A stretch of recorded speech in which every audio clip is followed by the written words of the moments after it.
നല്ല പഴുത്ത കുഞ്ഞ് മാങ്ങകൾ കിട്ടിയിട്ടുണ്ട്. അപ്പം നമുക്കത് മാമ്പഴപ്പുളിശ്ശേരി ഉണ്ടാക്കാം. അപ്പോൾ ആദ്യം ഇതിൻ്റെ തോലൊക്കെ കളഞ്ഞ് റെഡിയാക്കി എടുക്കാം. മാങ്ങയൊക്കെ തോല് കളഞ്ഞ് റെഡിയാക്കി എടുത്തിട്ടുണ്ട്. മാങ്ങ മുറിക്കണില്ല. ഇതിലേക്ക് ആവശ്യമായ 1 ടീസ്പൂൺ മുളകും പൊടി, 1 ടീസ്പൂൺ കുരുമുളക് പൊടി, മഞ്ഞൾപ്പൊടി, 1 ടീസ്പൂൺ ഉപ്പ്. ഇതിലേക്ക് കുക്കറിലാട്ടോ വയ്ക്കണം. കഷ്ണം വെള്ളരിക്ക, 4 പച്ചമുളക്, ഒരു തണ്ട് കറിവേപ്പില അതുകൂടി ചേർത്ത് കൊടുക്കാം. ആവശ്യത്തിനുള്ള വെള്ളം ചേർത്ത് കൊടുക്കാം.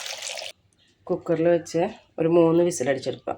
ഒരു നാളികേരം, 1/4 ടീസ്പൂൺ മഞ്ഞൾ, 1/2 ടീസ്പൂൺ നല്ല ജീരകം, 1 കപ്പ് തൈര്. നമ്മൾ മാങ്ങയും വെള്ളരിക്കൊക്കെ വെന്ത് വന്നിട്ടുണ്ട്. കുരുമുളക് പൊടി ഇട്ടാണ് കേട്ടോ ഈ ഒരു കളറ്.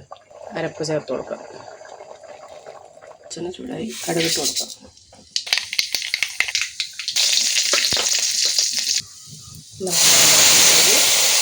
റെഡിയായി നമ്മുടെ മാമ്പഴപ്പുളിശ്ശേരി. നല്ല ചൂട് ചോറ്, മാമ്പഴപ്പുളിശ്ശേരി.